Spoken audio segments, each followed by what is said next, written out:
मनोज जरांगे पाटील यांची आज गंगाखेडमध्ये सभा पार पडणार आहे। 2 लाख मराठा आंदोलक सभेला उपस्थित राहणार असल्याचा दावा यावेळेस करण्यात येतोय। तर मराठा आरक्षणाच्या पार्श्वभूमीवर जरांगेंची ही मोठी सभा मानली जाते आहे। याबाबत अधिक माहिती जाणून घेऊ आमचे प्रतिनिधी सचिन यांच्याकडून।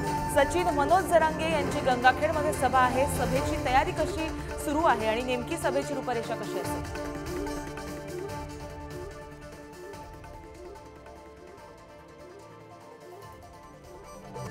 सचिन, काही तांत्रिक कारणामुळे आपण त्यांच्यापर्यंत पोहोचू शकत नाही आहोत, मात्र मनोज जरांगे पाटील यांची आज गंगाखेडमध्ये जाहीर सभा पार पडणार आहे। 2 लाख मराठा बांधव यावेळेस उपस्थित राहतील असा दावा करण्यात येतोय। मराठा आरक्षणाच्या पार्श्वभूमीवरती ही सभा महत्त्वाची आहे, कारण अल्टिमेटमची तारीख सुद्धा आता जवळ येते। याबाबत अधिक माहिती जाणून घ्या आमचे प्रतिनिधी सचिन यांच्याकडून। सचिन, मनोज जरांगे यांची आज गंगाखेडमध्ये सभा आहे, सभेची तयारी कशी होते आणि रूपरेषा कशी असेल?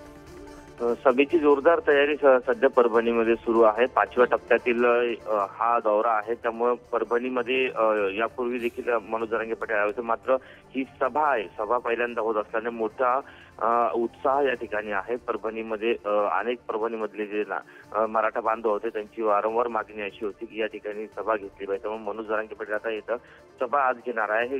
काल सरकारचा जो शिष्टमंडळ आहे तो मनोज जरांगे पाटील यांना भेटून गेला होता, मात्र त्या चर्चेमध्ये काही निष्पन्न झालं नाही, कुठलाही निर्णय त्यामध्ये घेण्यात आला नाही। त्यानंतरची ही सभा आहे ही मोठी सभा मानली जाणार आहे, मोठी सभा ही होणार आहे।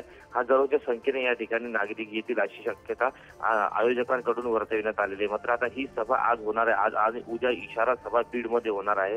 हे 2 दिवस महत्त्वाचे मानले जात आहे, कारण की जो अल्टिमेटम 24 तारखेचा तो परवा संपणार आहे, त्यामुळे आता ह्या 2 सभांकडे सर्वांचे लक्ष लागलेले आहे। आज मनोज जरांगे पाटील काय बोलणार आहे याकडे संपूर्ण महाराष्ट्राचं लक्ष लागलेलं आहे। नक्कीच या सभेकडे आपलं लक्ष असेल। धन्यवाद तुम्ही दिलेल्या माहितीसाठी।